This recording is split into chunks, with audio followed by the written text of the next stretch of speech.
Fresh and Felicia. Today we're talking about the Engwe Engine Pro 2.0. A lot of improvements over the original one, including a torque sensor and a 52-volt system.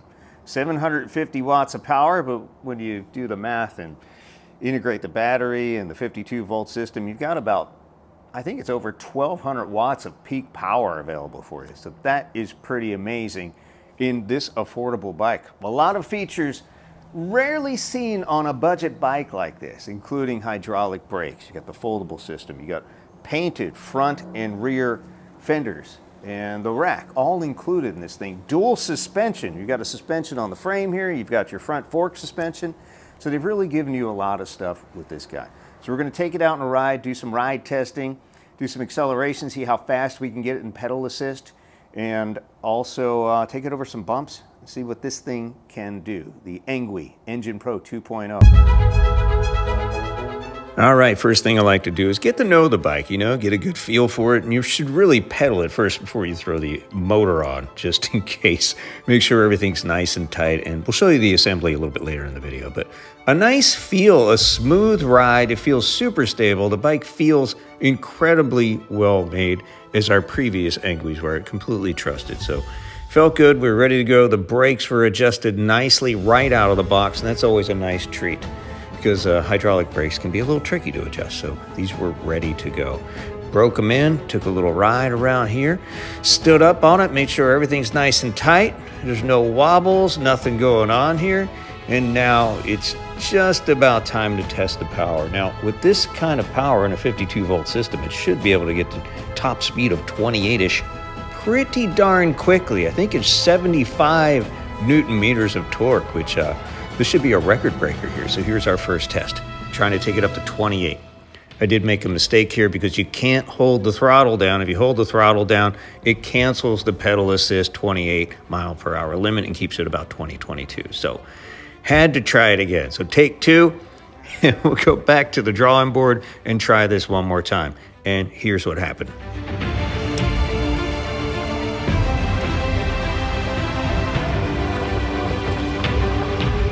Here comes 26, 27, 29 miles an hour in 12 and a half seconds. That is the fastest time ever on any electric bike we have ever tested to get a 28 or faster. 12 and a half seconds is mind-blowing speed.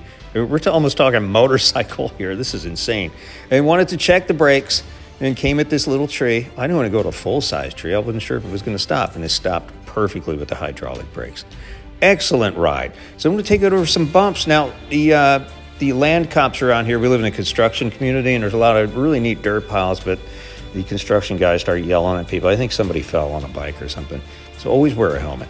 So we took it out here on this little grassy thing. There's a lot of bumps and a lot of divots here. And it was a good test of the dual suspension system. And I came back, I can say that my brains were not scrambled. The dual suspension worked very well, taking a lot of the shock out of the ground and away from the bicycle and away from the rider. And it just absorbs all that stuff, which is what it is supposed to do. A very, very nice feature at a bike at this price level. And took it over the curb. Look at that, no problem whatsoever. The ride test, excellent, perfect, successful, very impressive bike, the Engwe Engine Pro 2.0. Let's take a look at the assembly now. Rover always likes to pitch in with her paws and help us build bikes, so it's great. Pretty easy assembly here, and I'll run through it for you. The book, like all bike assembly books, is not great. You can do some stuff out of order, and here's the easiest way to assemble your Engine Pro 2. So of course you're going to open the box. Don't deadlift it. I used to do that, and you can hurt your back that way. Just flip the box over, slide it out, cut the millions of plastic tabs away, but make sure you don't cut any of the cables, because then you're in trouble. You got to replace the cable, and it is a bear to try to rewire these things. Don't recommend it. Here's the key. Now, I recommend taking the battery out. So put the key all the way in. You got to move the cables aside and twist it. It will unlock the battery, then remove the key, and then you can pull the battery out. I like to ride it right away as soon as I'm done the assembly process, so I like to charge it right up. Here it is. It's a 52-volt, pretty generous battery considering the price of this bike. So throw it on charge with the included charger. There's no fan in the charger. I think it's passive cooling, so the thing does get pretty hot, so put it on something that not going to absorb heat. Some granite, stone, concrete, bricks, or whatever.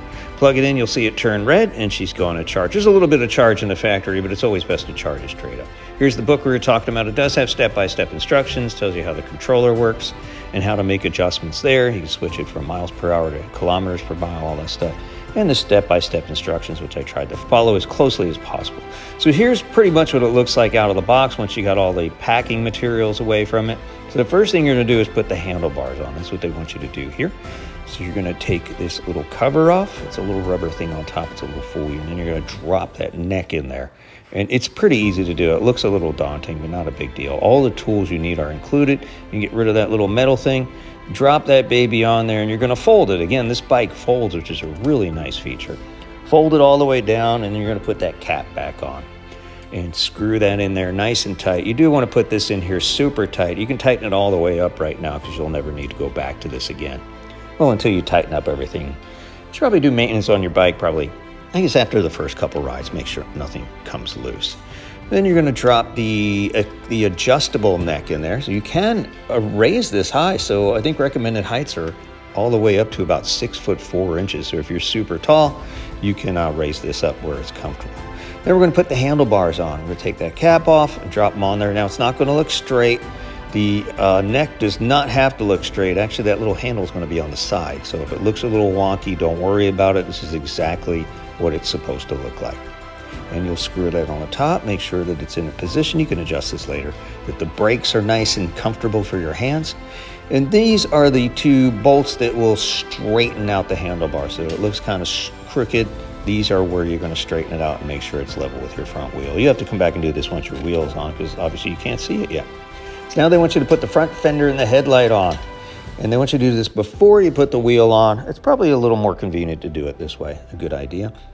And then these posts just bolt right into the frame.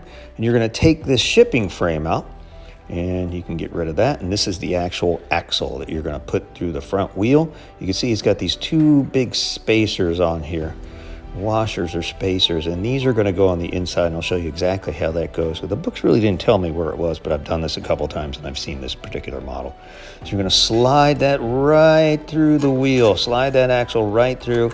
Probably easier to take all the washers and nuts off this bolt before you put it on. You've got a little protection plastic nub in there in the brakes. Take that out, and then you just slide the front wheel right in between that caliper and then drop it onto the frame. That's ready to go. And you can adjust the axle there, put your washer on and your nut. You're going to want to tighten these up pretty good. You can tighten these all the way as well. You don't want that coming off.